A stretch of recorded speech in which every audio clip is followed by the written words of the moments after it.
बोलो आदि शक्ति माता भगवती की जय। देवी भागवत महापुराण 38वां अध्याय आत्म परिचय 567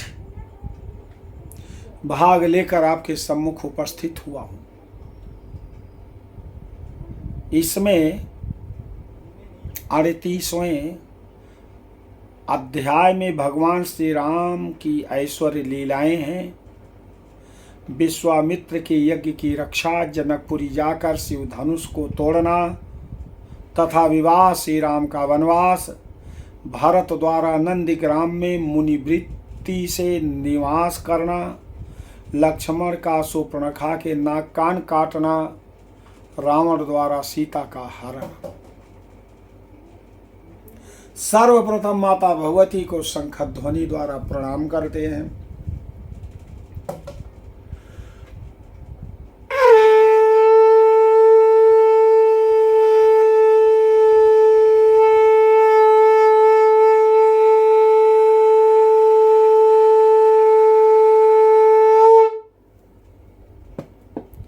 श्री महादेव उवाच अथ तम रामचंद्रम च भरतम लक्ष्मणम तथा शत्रुघ्नं च महाबाहुं वसिष्ठो मुनिसत्तमा सर्वान् वै दीक्षयामास देव्या मंत्रेण नारद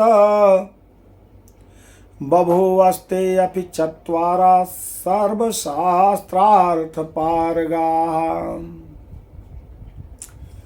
अथ एकदा समागत्य विश्वामित्रो महामुनिः मख संरक्षणार्थाय श्रीरामं सा लक्ष्मणम् आनयत्स तपोरण्ये सम्प्रार्थे पितरं तयो तत्र गत्वा महाबाहुस्तारकां घोरराक्षसीं निहत्य च मुनेश तुष्टादस्त्राणि समवापः ततो गत्वा महारण्ये मखविघ्नकरं मुने सुबाहुं दक्षहित क्षिप्त्वा बाणमेकं महाबलः अपरेणैकबाणेन मारीचं युद्धदुर्मदं सागरे प्राक्षिपद्रामा सोबाहुबलदर्पितः ततस्तेन मुनीन्द्रेण सार्धं च रघुनन्दन मिथिलां प्रेय क्षिप्रं विमोचे ब्रह्मणासुतं ततो जनकराजस्य पुरीं गत्वा महाबला भवञ्ज धनुरत्युग्रं महेशस्य महामुने तथा सा राजा सन्तुष्टो वृद्धं दशरथं नृपम्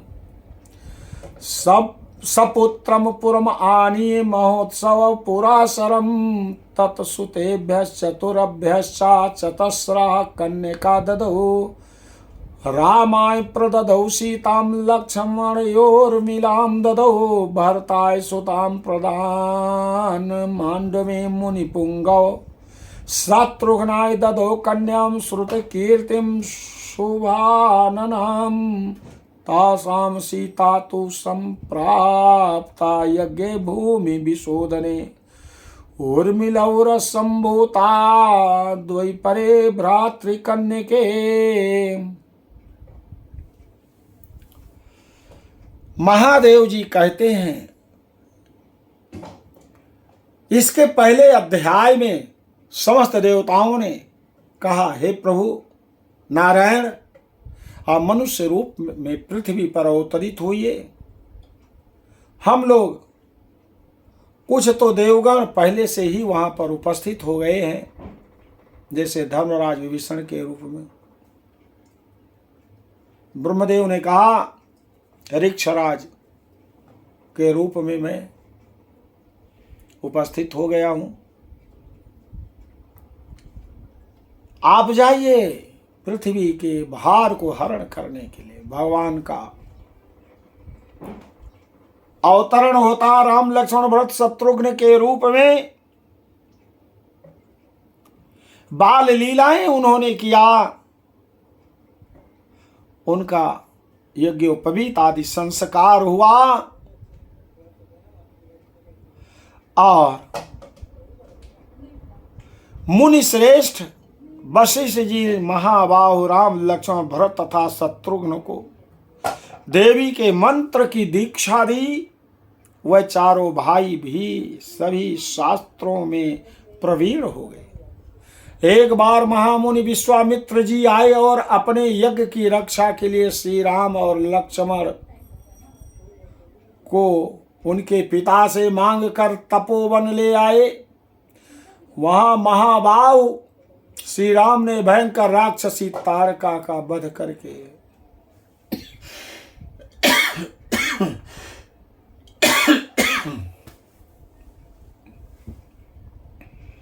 मुनि को संतुष्ट किया।